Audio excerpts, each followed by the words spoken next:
बर्बाद कर दे ले, हमार खुशियाँ तू छीन ले ले, अब हम तोड़ जिंदगी बर्बाद कर दे।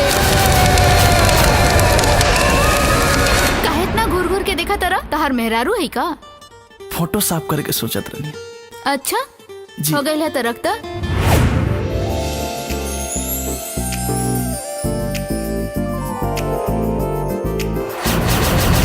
देखो ना इसे तुम नजर गड़ा के, लगता है खा जाओगे मुझको पाके, देखने में लगता है कि तोहरा मनवा भटका है। दीपक तोरा से बहुत प्यार करेले। तुझे देख के कुछ तो खटका है, दिल ओढ़नी के गोद में अटका है। ये दुनिया में केहू से हम अगर सच्चा मोहब्बत करी लेना तो सिर्फ अंजलि से। पता ना तोरा कब एहसास होगी कि हम तोरा से बेपनाह मोहब्बत करेंगे।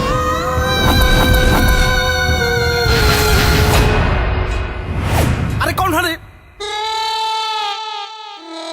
तू क्या हुआ? हमें घर के मालिक।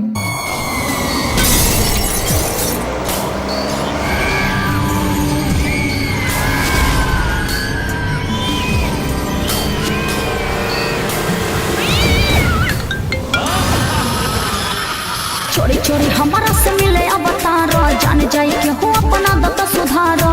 आइलो छोड़ो राजा रोज रात के, मन नहीं के भरत ये करे जा, राखो नसीना में से साट। ये अंजलि का हत्यारा। हम मैडम जी के हत्या नहीं के कैले।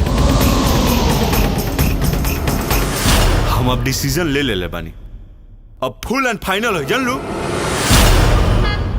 अब बताओ हमरा का करे के बा।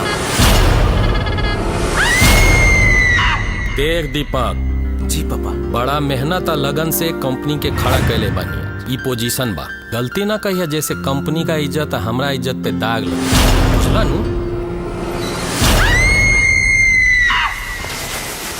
लोगावा कहेला अब हमनी के प्रेम के कहानी।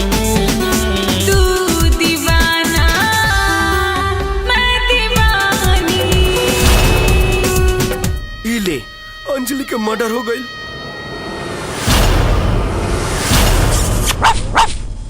बुझाता कि तोहनी सपनों ना देख देबा हमें।